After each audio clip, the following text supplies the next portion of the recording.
might otherwise be infringing. Non-profit, educational, or personal use tips the balance in favor of fair use.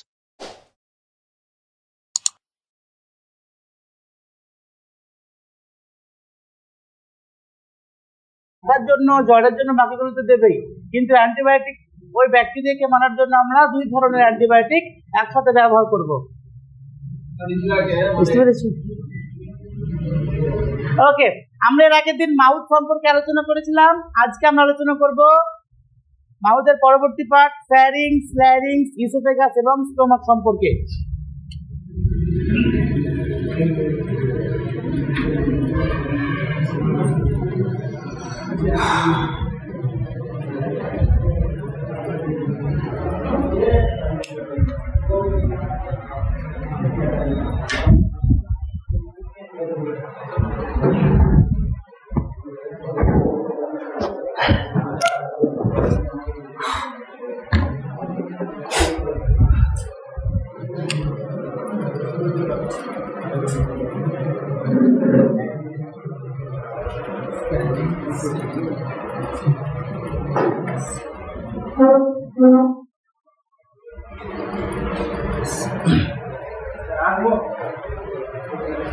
আঁকা আছে ছবি তোমাদের সবার কাছে। আমরা এর আগের দিন শুধুমাত্র মাউথ নিয়ে আলোচনা করেছিলাম। আজকে আলোচনা করব মাউথের পরবর্তী পার্ট ফ্যারিংস, ল্যারিংস এবং ইসোফেগাস। এই ইসোফেগাসটা বাদ দিলে এই ফ্যারিংস, ল্যারিংস হচ্ছে ডাইজেস্টিভ সিস্টেমের সেকেন্ড পার্ট। প্রথমে মাউথ, তারপরে হচ্ছে ফ্যারিংস এবং ল্যারিংস। এই দুটো অর্গান এক ধরনের hollow muscular organ. Hollow muscular organ like a tube. এগুলো হচ্ছে এক একটা টিউব। একটা টিউব, উপরকার পার্টকে বলি আমরা ফ্যারিংস আর নিচেরটাকে বলি আমরা ল্যারিংস। এর কাজ শুধুমাত্র খাবারকে মুখ থেকে পরবর্তী পার্টের মধ্যে পৌঁছে দেওয়া। উপরকারটাকে বলছি আমরা ফ্যারিংস, নিচেরটা ল্যারিংস। ঠিক আছে, আজকে আমরা ফ্যারিংস এন্ড ল্যারিংস আলোচনা করব। হেডিং করো ফ্যারিংস এন্ড ল্যারিংস।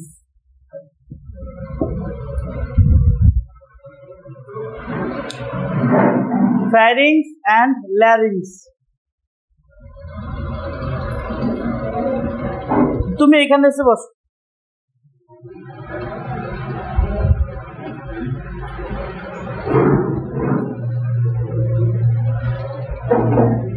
এখানে চেয়ার আছে।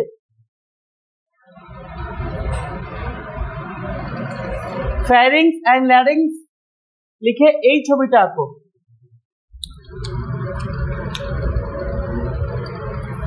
এই বড় ছবিটা আঁকা আছে না সবার? প্রথম দিন এঁকেছিলাম। ফ্যারিংস, PHARYNX। ওকে, এইটা আঁকতে বলিনি আমি, এই দুটো বলেছি। Oesophagus, ESOPHARPHAGUS, oesophagus.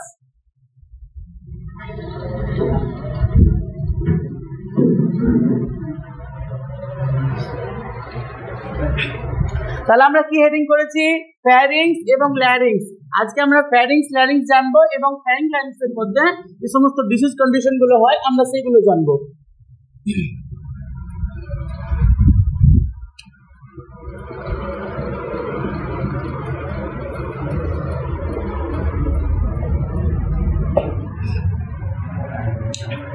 ফ্যারিংস, ল্যারিংস লেখা হয়েছে, ছবিটা এঁকেছো, এই পাশের ছবিটা। উপরকারটাকে বলছি আমরা ফ্যারিংস, নিচেরটা ল্যারিংস। ফ্যারিংস এর উপরে কি আছে? মাউথ, আর ল্যারিংস এর নিচে ইসোফেগাস। আমরা ফ্যারিংস এবং ল্যারিংস নিয়ে আলোচনা করব। প্রথমত ফ্যারিংস কি? লিখো, ফ্যারিংস ইজ এ হলো muscular organ. Pharynx is a হলো মাস্কুলার অর্গান। বোর্ডে লেখা আছে দেখো, হলো মাস্কুলার অর্গান, হলো মাস্কুলার অর্গান, হলো মাস্কুলার অর্গান, কমা দিয়ে located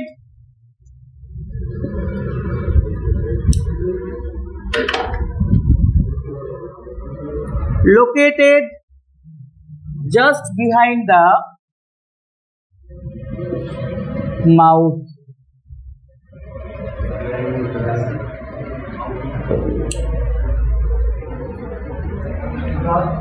located just behind the mouth, কোথায় থাকে? মুখের ঠিক নিচে। মুখের বিহাইন্ড মানে পেছনটাই বোঝায় অ্যাকচুয়ালি, এখানে বিহাইন্ড মানেও পেছন নেই, আমরা মুখটা সামনে বলি আর মুখের পেছন থেকে শুরু হচ্ছে pharynx larynx. Just behind the mouth. Okay, সব লেখা হয়েছে। এটাকে আমরা হলো মাস্কুলার বলছি কেন? হলো মানে ফাঁকা, এবং ভেতর কি দিয়ে তৈরি? মাসেলস দিয়ে, তাই তাকে বলছি আমরা মাস্কুলার। হলো মাস্কুলার মানে বাইরেটা মাসেলস দিয়ে তৈরি কিন্তু ভেতরটা পুরোটা ফাঁপা থাকে। হলো মাস্কুলার অর্গান কোথায় থাকে? Located just behind the mouth. মাউথের পরে পেছন দিকে রয়েছে আমাদের ইসোফেগাস। কমা দিয়ে লিখো, সরি ফুল স্টপ দিয়ে লিখো। ল্যারিংস ফুল স্টপ দিয়ে লিখো। which carry carry carry বহন করা, which carry the food particles,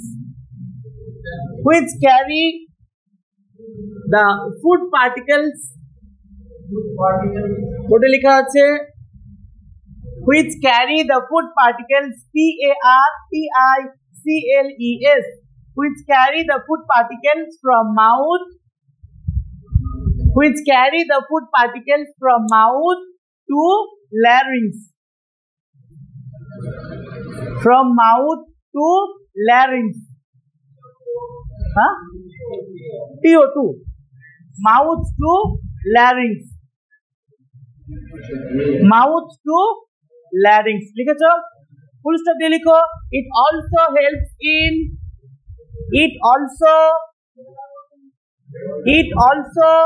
তার আগে which carry the food particles from mouth to larynx, full stop দিয়ে লিখো। which also helps in একজন, it also helps HELPS, it also helps in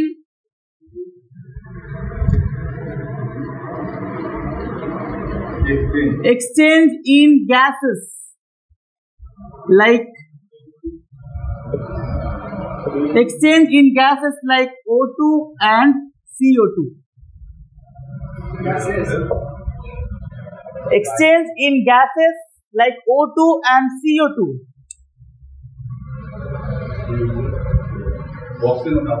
Oxygen and carbon dioxide.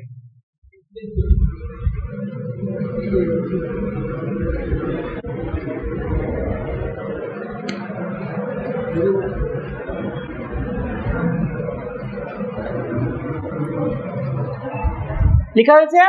ওকে, তাহলে আমরা কি বললাম না, ফ্যারিংস হচ্ছে এমন একটি পার্ট যেটা জাস্ট মাউথের পরের পার্ট, এবং যেটা বাইরেটা কি দিয়ে তৈরি? মাসেলস দিয়ে, আর ভেতরটা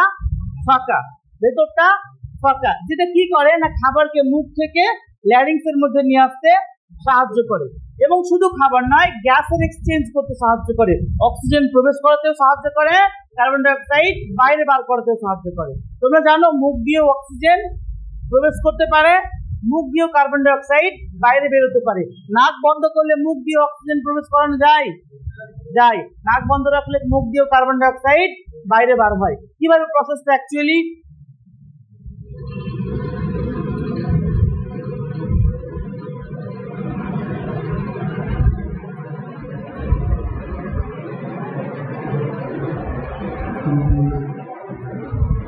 প্রসেসটা অনেকটা এমনটা হয়, এইটা হচ্ছে মাউথ, নিজেরা কথা বলো না, এটা হচ্ছে মাউথ আর এটা হচ্ছে নোজ। না দেখো সবাই, এইটা হচ্ছে মাউথ, এইটা হচ্ছে নোজ, আর এইটাকে বলছি আমরা ফ্যারিংস, আর এই নিচেরটা হচ্ছে ল্যারিংস। তারপরে একটা চলে যাচ্ছে কোথায়? ট্রাকিয়াতে, আর একটা হচ্ছে ইসোফেগাস। ইসোফেগাস দিয়ে যাচ্ছে কোথায়? স্টোমাকে। আর ট্রাকিয়া যাচ্ছে কোথায়? লাংসে, ট্রাকিয়া কোথায় যাচ্ছে? লাংসে। বিষয়টা এমন হয়, ঠিক আছে? তাহলে যদি আমরা খাবার মুখ দিয়ে নিই, তাহলে সেই খাবারটা মাউথ, ফ্যারিংস, ল্যারিংস, ইসোফেগাস হয়ে কোথায়? স্টোমাকে। অক্সিজেন নাক দিয়ে প্রবেশ করে নোজ, ফ্যারিংস, ল্যারিংস, ট্রাকিয়া। বুঝতে পারলে? বুঝতে পারলে? আবার দেখো, মনে করো যে আমরা অক্সিজেন নিচ্ছি, O2 প্রবেশ করছে নোজ দিয়ে, নোজ, ফ্যারিংস, ল্যারিংস হয়ে ট্রাকিয়া, খাবার মাউথ, ফ্যারিংস, ল্যারিংস হয়ে ইসোফেগাস। কিন্তু যদি আমরা নাক বন্ধ রাখি তাহলে অক্সিজেন মাউথ দিয়ে প্রবেশ করবে, মাউথ, ফ্যারিংস, ল্যারিংস, ট্রাকিয়া। খাবার অনেক সময় আমরা মুখ থেকে নাক দিয়ে খাবার নিতে পারি, শুনেছো? মনে করো যে কারো যদি অসুখ হয়, মুখের মধ্যে ক্যান্সার হয় বা কোনো সার্জারি হয়ে থাকে বা মুখ দিয়ে খেতে পারছে না, তখন আমরা নাক দিয়ে খাবার খাওয়া একটা টিউব দিয়ে, নাম NG tube feeding. NG tube feeding, nasogastric tube feeding. খাবারটা কি দিয়ে ভরা হয়? নাক দিয়ে। খাবারটা নাক দিয়ে চলে যায় কোথায়? স্টোমাক। নাম এনজি টিউব ফিডিং বা ন্যাসোগ্যাস্ট্রিক টিউব ফিডিং। আমরা অনেকে নাক যদি ধরে রাখি তাহলে আমরা কোথা দিয়ে অক্সিজেন নেব? মুখ দিয়ে। তার মানে এটা হচ্ছে কমন অর্গান, ফ্যারিংস এবং ল্যারিংস। এটা হচ্ছে কমন অর্গান যার মধ্যে দিয়ে খাবারও প্রবেশ করতে পারে, যার মাধ্যমে অক্সিজেনও প্রবেশ করতে পারে। অনেক সময় আমাদের হাঁচি করলে মুখ, নাক দিয়ে ভাত বেরিয়ে আসে, দেখেছো? খেতে খেতে যদি হাঁচি করে নাক দিয়ে ভাত বেরিয়ে আসে। নাক দিয়ে খেয়েছিলে, তাহলে কিভাবে বাইরে বেরিয়ে আসলো? নাক দিয়ে, মুখ দিয়ে খাবারটা খেয়েছিলে, মুখ দিয়ে কোথায় গিয়েছে? ফ্যারিংসে। ফ্যারিংস থেকে হাঁচি পড়া মানে বাইরে বেরিয়ে আসা, এখান দিয়ে বাইরে চলে এসেছে, বুঝে গিয়েছে? হাঁচি পড়া মানে কার্বন ডাই অক্সাইডের সাথে বাইরে চলে এসেছে। মুখ দিয়ে ভাত নিয়েছিলে, সেই খাবারটা মাউথ, ফ্যারিংস দিয়ে যাচ্ছিল, তার আগে হাঁচি বেরিয়ে গিয়েছে, তখন ফ্যারিংস থেকে নোজ দিয়ে বাইরে বেরিয়ে এসেছে। এই হচ্ছে প্রসেস। তার মানে একই জায়গা ফ্যারিংস, একই জায়গা ল্যারিংস। এই ফ্যারিংস এবং ল্যারিংস দুটোই হচ্ছে কোন সিস্টেমের পার্ট? কোন সিস্টেমের পার্ট? কোন সিস্টেমের পার্ট? রেসপিরেটরি এবং ডাইজেস্টিভ। আমরা যখন ডাইজেস্টিভ সিস্টেম করছি তখন ওই একই বিষয়কে আমরা আলোচনা করছি, মাউথ, ফ্যারিংস, ল্যারিংস, ইসোফেগাস। আবার আমরা রেসপিরেটরি সিস্টেম করব, নোজ, ফ্যারিংস, ল্যারিংস, ট্রাকিয়া। তাহলে কোন সিস্টেমের পার্ট? কমন, বোথ ডাইজেস্টিভ সিস্টেমেরও পার্ট আবার রেসপিরেটরি সিস্টেমেরও পার্ট। বুঝে গিয়েছে? কি আলোচনা করছিলাম? ফ্যারিংস সম্পর্কে। ফ্যারিংস এন্ড হলো muscular organ. Pharynx is an হলো মাস্কুলার অর্গান যে কি করে? খাবারকে মুখ থেকে, মেন কাজ কি? খাবারকে মুখ থেকে ল্যারিংসে নিয়ে আসতে সাহায্য করে। এছাড়া অক্সিজেন প্রবেশ করাতে সাহায্য করে, কার্বন ডাই অক্সাইড বাইরে বার করতে সাহায্য করে। এই বিষয়কে বলা হয় এক্সচেঞ্জ করা, exchange of oxygen gases like oxygen and carbon ডাই অক্সাইড। বুঝে গিয়েছে? ওকে। এরপর আমরা ফ্যারিংস এক ধরনের অসুখ হয়, কথা নাই? ফ্যারিংস এক ধরনের অসুখ হয় যাকে বলবো আমরা ফ্যারিঞ্জাইটিস। আমরা ফ্যারিঞ্জাইটিস সম্পর্কে আলোচনা করব। আমরা কিভাবে পড়বো, এক একটা অর্গান পড়বো, ওই অর্গানে কি অসুখ হয় আলোচনা করে দেবো। তাহলে একসাথে আমরা কি কি বিষয় পড়ছি? তোমার মনে হচ্ছে একটা সাবজেক্ট, কিন্তু আমরা অ্যানাটমি পড়ছি, anatomy, physiology, okay, practice of medicine হয়েছে, প্যাথোলজি আর ফার্মাকোলজি। এখন বুঝতে পারবে না, কিছুদিন হোক, তখন তুমি যখন অনেক সময় তোমার মনে হতে পারে স্যার আমাদের একটা সিলেবাস দিয়েছিলেন, একবার সিলেবাসটা খুলে দেখি কি পড়ানো হয়েছে। তখন তুমি দেখবে যে হ্যাঁ, আমি একটা বিষয় পড়াচ্ছি কিন্তু সব সাবজেক্টই কভার করা হচ্ছে একসাথে, আলাদা আলাদা করে নয়। আমরা এখানে প্যাথোলজিও পড়ছি, ইনভেস্টিগেশন মানে প্যাথোলজি, আমরা প্যাথোলজি পড়ছি। আমরা এখানে ট্রিটমেন্ট, মেডিকেল ম্যানেজমেন্ট পড়ছি, মানে কি পড়ছি? প্র্যাকটিস অফ মেডিসিন, ফার্মাকোলজি পড়ছি। যাই হোক, আমরা আলোচনা করবো কি? ফ্যারিঞ্জাইটিস সম্পর্কে।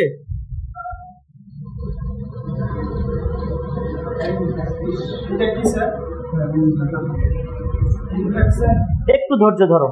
ফ্যারিঞ্জাইটিস, এটা লিখো, হেডিং করো।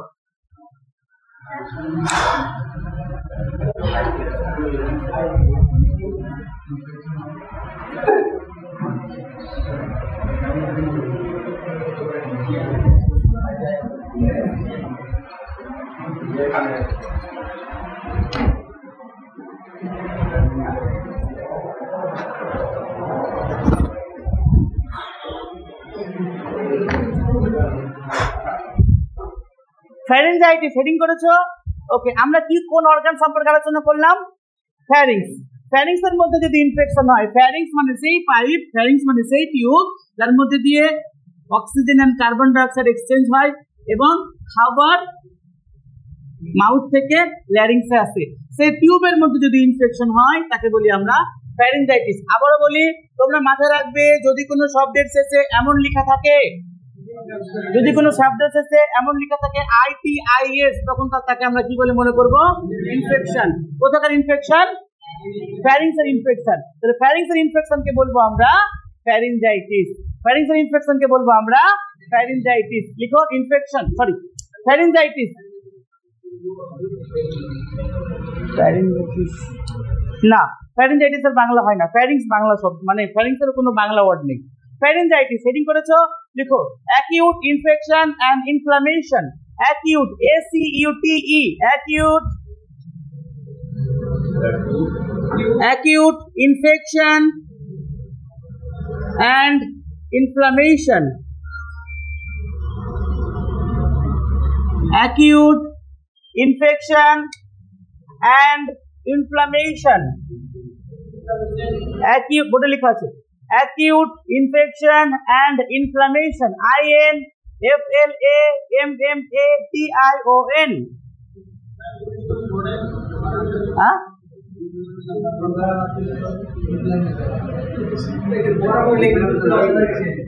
বড় করে লিখবো?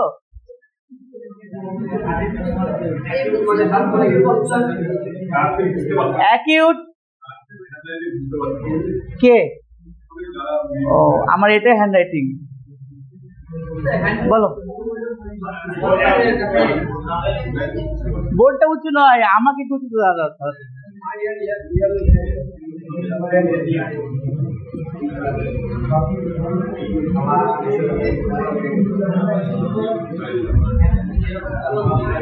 Acute infection and inflammation.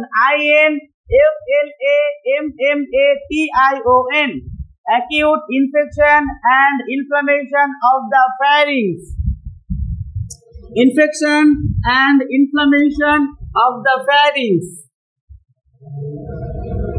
Acute infection and inflammation of the pharynx is called as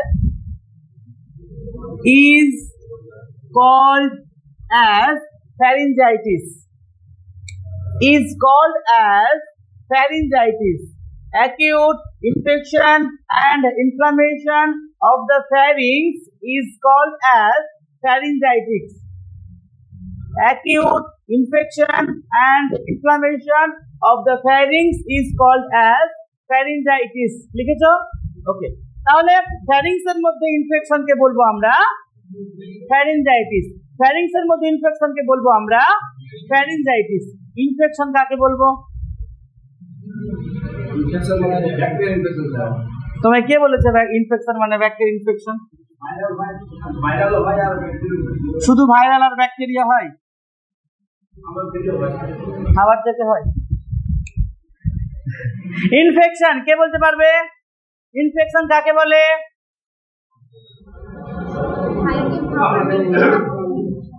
hygiene proper maintain না করলে, পরিষ্কার পরিচ্ছন্ন থাকলে করোনা হয়নি, তাহলে হাইজিন মেনটেন করলে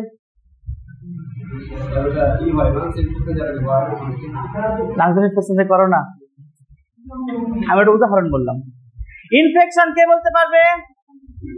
সংক্রমণ মানে আমি বাংলা জানি না, তুমি আমাকে পরিষ্কার করে বোঝাও।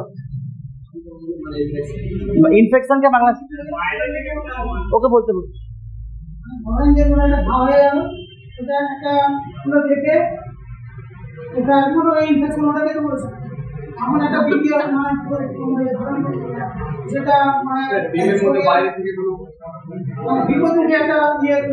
তাকে আমরা ইনফ্লামেশন বলি। ইনফেকশন কাকে বলে? ও বলছিল ইনফেকশন মানে entry of micro organism, pathogen, ক্ষতিকারক জীবাণু, অণুজীব যখন আমাদের শরীরে প্রবেশ করে ওই প্রসেসকে বলা হয় ইনফেকশন। তুমি অন্য কিছু জানতে, তোমরা জানতে ইনফেকশন মানে অ্যাকচুয়ালি তোমরা যেটা ইনফেকশন বলো সেটা মেডিকেল টার্মে বলা হয় ইনফ্লামেশন। যখন ক্ষতিকারক প্রভাবটা তুমি দেখতে পাও ফুলে যায়, ফেপে যায়, পুঁজ তৈরি হয়, ঘা হয়, ওইটাকে বলি আমরা ইনফ্লামেশন। তাহলে ইনফেকশন কাকে বলে? প্যাথোজেন যখন আমাদের বডিতে প্রবেশ করে। শুনো, প্যাথোজেন মানেই মাইক্রো অর্গানিজমস, অণুজীব। মাইক্রো অর্গানিজম প্রসঙ্গটা আমরা একটু আলোচনা করি। মাইক্রো অর্গানিজমস কাকে বলে? Micro organism are the smallest living organism. Micro organism হচ্ছে অতীব ক্ষুদ্র জীব, যাদেরকে আমরা খালি চোখে দেখতে পাই না, শুধুমাত্র মাইক্রোস্কোপের মাধ্যমে দেখা যায়। ওই সমস্ত জীব আমাদের শরীরে প্রবেশ করলে আমাদের কি ঘটায়? অসুখ। ওই সমস্ত ক্ষতিকারক জীব আমাদের শরীরে প্রবেশ করলে কি ঘটায়? অসুখ। প্রবেশ করার প্রসেসকে বলি আমরা ইনফেকশন। প্রবেশ করার প্রসেসকে বলি আমরা ইনফেকশন। প্রবেশ করার ফলে কি তৈরি করে? অসুখ তৈরি করে, যাকে আমরা ইনফ্লামেশন বলি। প্রবেশ করলেই ওরা আমাদের বডিতে কি তৈরি করবে?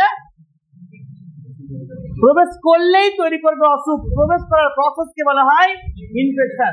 ইনফেকশন মানে এন্ট্রি অফ মাইক্রো অর্গানিজম। এরা আমাদের শরীরে প্রবেশ করে আগে কি করবে? আমাদের ক্ষতি করার চেষ্টা করবে। অসুখ কাকে বলে? মনে করো যে মাইক্রো অর্গানিজম আমাদের শরীরে প্রবেশ করে, প্রবেশ করার পর তারা সংখ্যা বাড়ায়। আমরা একটা বডি রয়েছে, মনে করো এটা আমার একটা বডি, আর আমার বডি চারিপাশে ঘুরে বেড়াচ্ছে কে? Micro organism. এই রুমের মধ্যে কে ঘুরে বেড়াচ্ছে? Micro organism. আমরা এদেরকে দেখতে পাই না, কারণ তারা micro organism. Micro organism we can't see in our naked I, খালি চোখে দেখা যায় না। তো এই মাইক্রো অর্গানিজম রুমের মধ্যে রয়েছে, আমার বডি চারিপাশে রয়েছে। বডির দিকে তাকাও সবাই, আমার বডি চারিপাশে মাইক্রো অর্গানিজম রয়েছে। এরা যদি আমার বডিতে প্রবেশ করে, যখন প্রবেশ করবে প্রসেসকে বলা হবে ইনফেকশন। প্রবেশ করার ফলে তখন তাকে বলবো আমরা ইনফ্লামেশন বা ডিজিজ। ইনফ্লামেশন বা ডিজিজ। ওরা অ্যাকচুয়ালি ওরা কি করে? মাইক্রো অর্গানিজম এই পরিবেশ তার জন্য উপযুক্ত নয়। ওরা খাবার জায়গা খোঁজে, ওরা থাকার বাসস্থান খোঁজে, উপযুক্ত পরিবেশ খোঁজে। আমাদের মৌলিক চাহিদা কি? খাদ্য, স্বাস্থ্য, বাসস্থান। ওদেরও মৌলিক চাহিদা কি? সেটাই। ওরা এই রুমের মধ্যে খাবার আছে না, এই রুমের মধ্যে অক্সিজেন পরিমাণ মতো নেই, এই রুমের মধ্যে উপযুক্ত থাকার জায়গা নেই। ওরা সবসময় আমাদের বডি খোঁজে। আমাদের বডি সব থেকে ভালো ভেক্টর, আমাদের বডি সব থেকে ভালো বাসস্থান, যেখানে একসাথে খাবার পাবে, থাকার জায়গা পাবে, উপযুক্ত পরিবেশ পাবে, সবকিছু রয়েছে আমাদের রক্তের মধ্যে। তাহলে ওরা কি করবে? আমাদের শরীরে প্রবেশ করবে। বাইরে থেকে মাইক্রো অর্গানিজম প্রথমত আমাদের শরীরে প্রবেশ করবে। প্রবেশ করার পর রক্তে মিশে যাবে। এই হচ্ছে আমাদের রক্ত।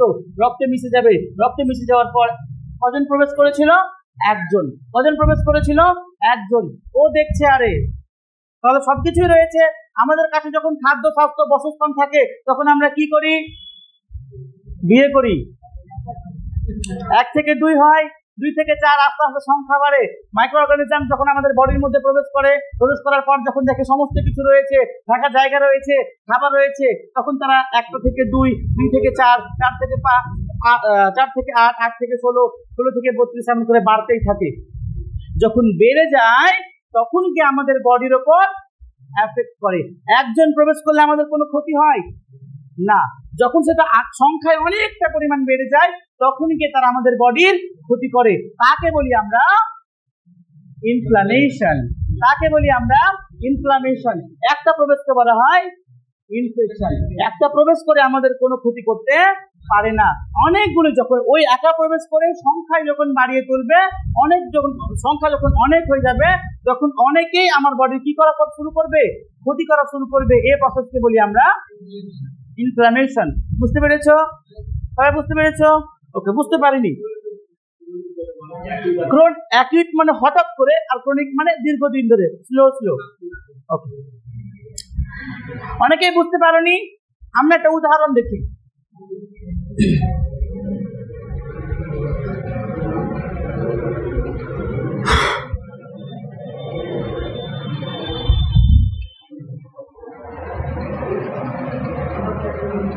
এই আমার বডি, সবাই দেখতে পাচ্ছ?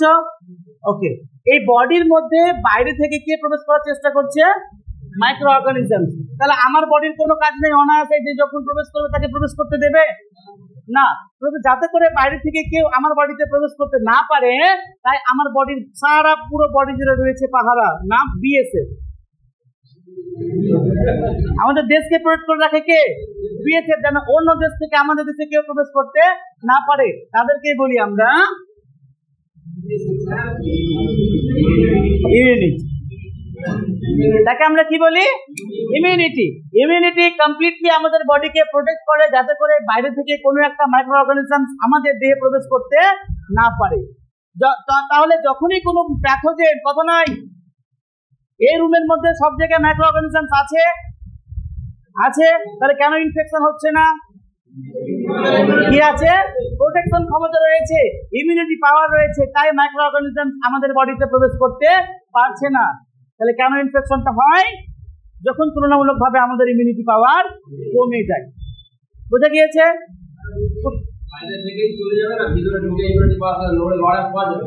ওকে, আমাদের পুরো বাইরে ইমিউনিটি পাওয়ার রয়েছে, ভেতরে পুরোটা তো রয়েছেই। ওরা যখন প্রাথমিকভাবে আমাদের বডিতে প্রবেশ করার চেষ্টা করবে তখনই ফার্স্ট অ্যাটাক হবে। তো ওরা যদি মারা যায় ওই যুদ্ধে যদি মাইক্রো অর্গানিজমস মারা যায় তাহলে আমাদের বডিতে কোনো ধরনের ইনফেকশন হবে না। যদি যুদ্ধে আমার বডি ইমিউনিটি পাওয়ার কমে যায় তাহলে ওই যুদ্ধে কে জিতলো? প্যাথোজেন বা মাইক্রো অর্গানিজমস ওরা আমাদের বডিতে প্রবেশ করবে। প্রবেশ করার পর আস্তে আস্তে সংখ্যাটা বাড়াবে। সংখ্যা যখন অনেক হয়ে যাবে তাকে বলবো আমরা ইনফ্লামেশন। বুঝতে পারছো না? অনেকের ঘুম পাচ্ছে। ওকে, উপায় রয়েছে, আমরা আস্তে আস্তে আলোচনা করি, কথা নয়। হ্যাঁ, প্রচুর মাইক্রো অর্গানিজম কৃত্রিম ভাবে তৈরি করা যায়, ক্ষতি করা যায়। আমরা সিনেমাতে দেখতে পাই না যে অসুখ আবিষ্কার করে দিচ্ছে। ওকে, একটা কথা বলি, কোভিড-19 এক ধরনের কৃত্রিম মাইক্রো অর্গানিজম, প্রথম ওই রকম ভাবে তৈরি হয়েছিল। শুধু কোভিড-19 নয়, বিভিন্ন রকমের মাইক্রো অর্গানিজম কৃত্রিম ল্যাবে তৈরি করা হয়। ওই ল্যাব তৈরি করা আমাদের অ্যাকচুয়ালি ভালোর জন্য তৈরি করা হয়। তো সব ভালো তো ভালো হয় না, কিছু ভালো আমাদের ক্ষতি করে, তার মধ্যে একটা কোভিড-19 ভাইরাস। ওকে, শোনো, কোভিড-19 ক্যান্সার ওষুধ হিসেবে আবিষ্কার করছিল, তো অন্য বিপদ হয়ে গেছে। যাই হোক, আমরা আলোচনা করছিলাম ইমিউনিটি সম্পর্কে বা ইনফেকশন সম্পর্কে। এই প্রসঙ্গটা অনেকে বুঝতে পারেনি। আমরা আরেকটু পিছনে ফিরে যাই। আজ থেকে 200-250 বছর আগে, 300 বছর আগে ইংরেজরা আমাদের ভারতবর্ষে এসেছিল। কেন?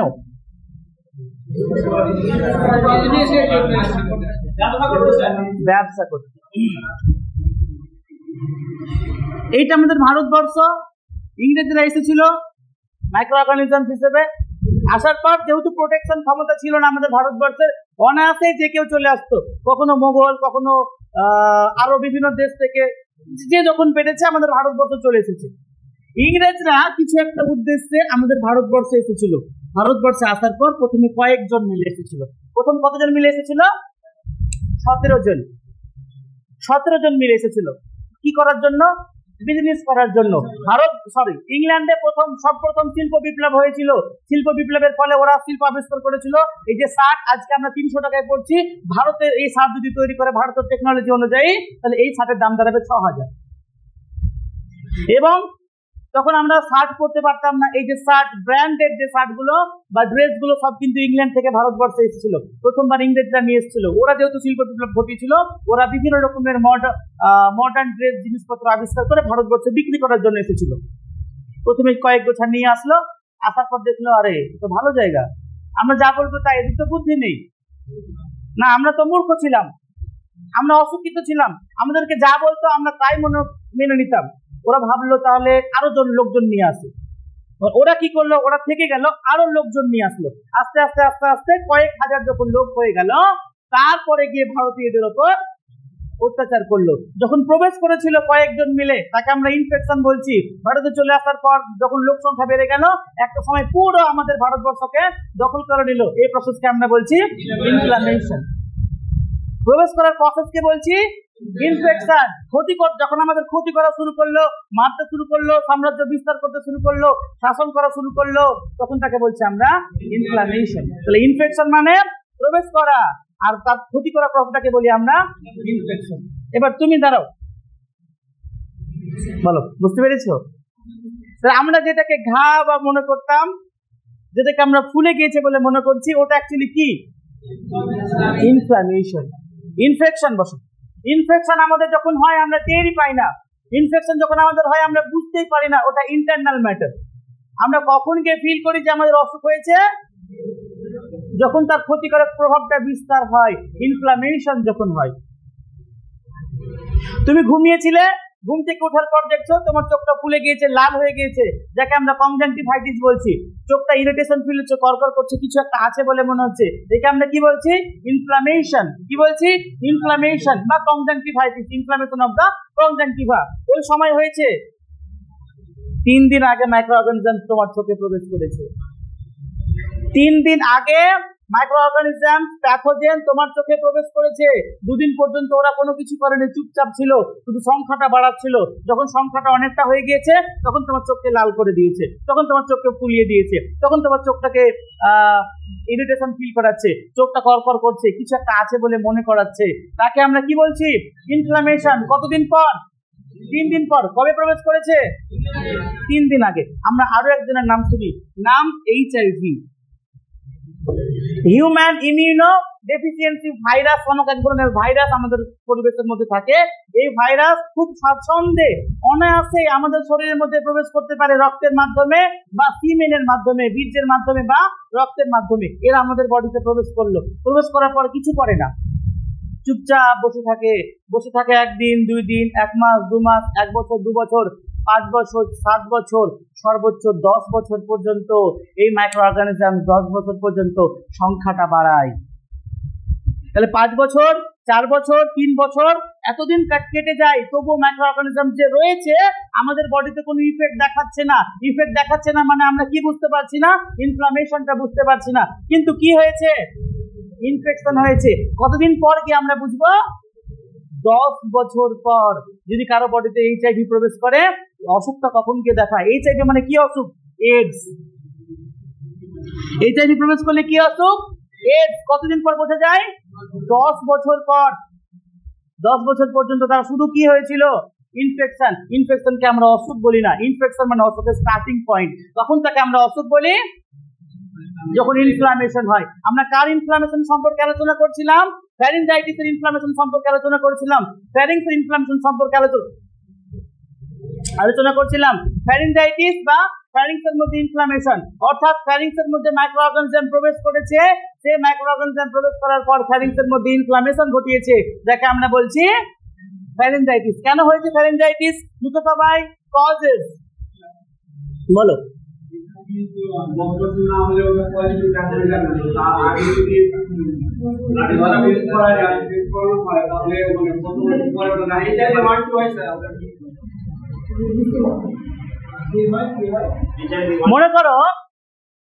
মনে করো তোমার কি নাম?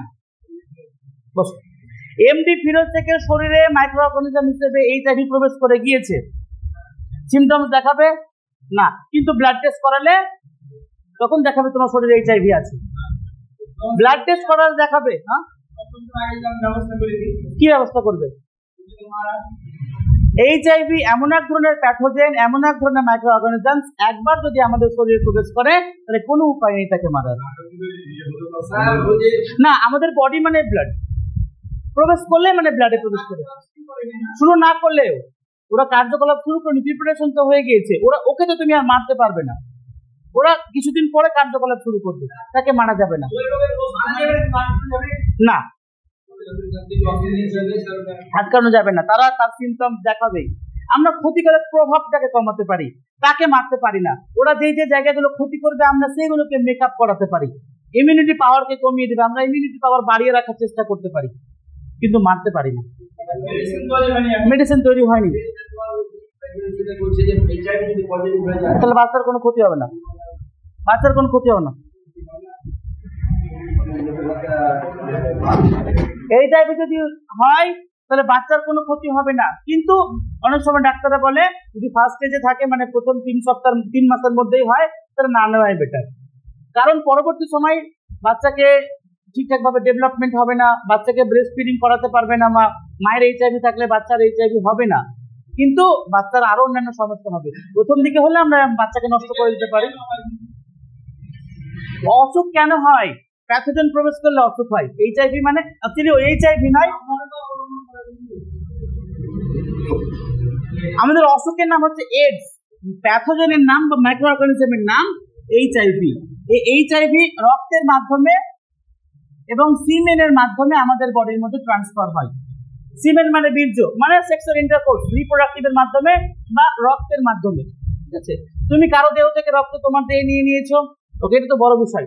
মনে করো যে তোমার কোনো একটা জায়গা কেটে গিয়েছে একটা ব্লেডে, যে ব্লেডটা অলরেডি কারো একটা রক্তের মাধ্যমে, মানে ওর শরীরটাও কেটেছিল এই ব্লেডের মাধ্যমে, ওর বডিতে এইচআইভি থাকলে তোমার দেহে চলে আসবে। তবে অনেকে মনে করে কিসিং এবং হাগিং এর মাধ্যমে বা একসাথে শুয়ে থাকলে এইচআইভি হয়ে যায়। হয় না, শুধুমাত্র রক্ত এবং সিমেনের মাধ্যমে এইচআইভি ট্রান্সফার হতে পারে, আর কোনোভাবে এইচআইভি আসতে পারে না। তাহলে এইচআইভি চলে আসলেই এডস। বুঝতে পেরেছো? হ্যাঁ, এডস রোগ হয়ে যাবে। কজেস লিখো, কেন হবে ফ্যারিঞ্জাইটিস? ওকে,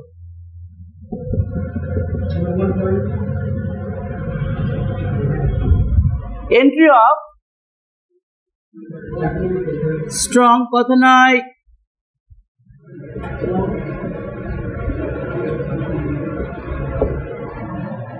strong hemolytic bacteria, strong hemolytic bacteria, hemolytic bacteria লিখেছো? ওকে, 2 নম্বর লিখো স্মোকিং,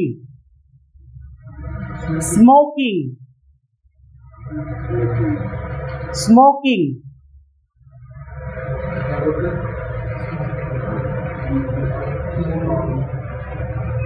লিখেছ? 3 নম্বর লিখো foggy food,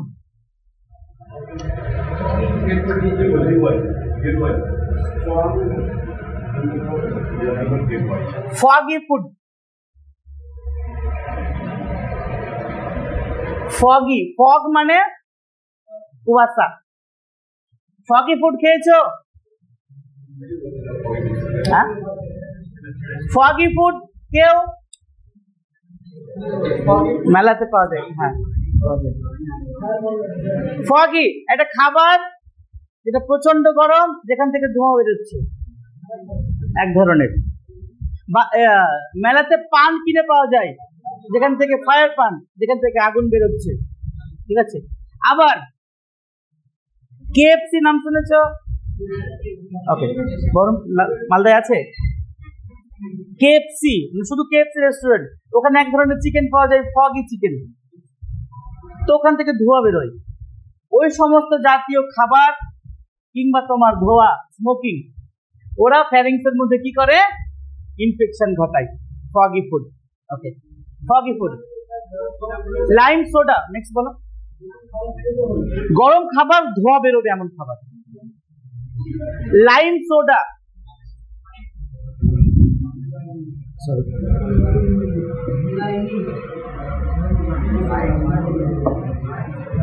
lime soda, okay, soda জানো? সোডা যার মধ্যে অ্যাসিডিক ভাব রয়েছে, এখান থেকে কি বেরোবে? সোডা মানে ধোঁয়া বেরোবে। আমরা স্প্রাইট খুললেও ধোঁয়া বের হয়, ওটা স্প্রাইটের ধোঁয়া নয়, ওর মধ্যে সোডা দেওয়া আছে, তাই ওর ধোঁয়া। Lime soda. এছাড়াও লিখো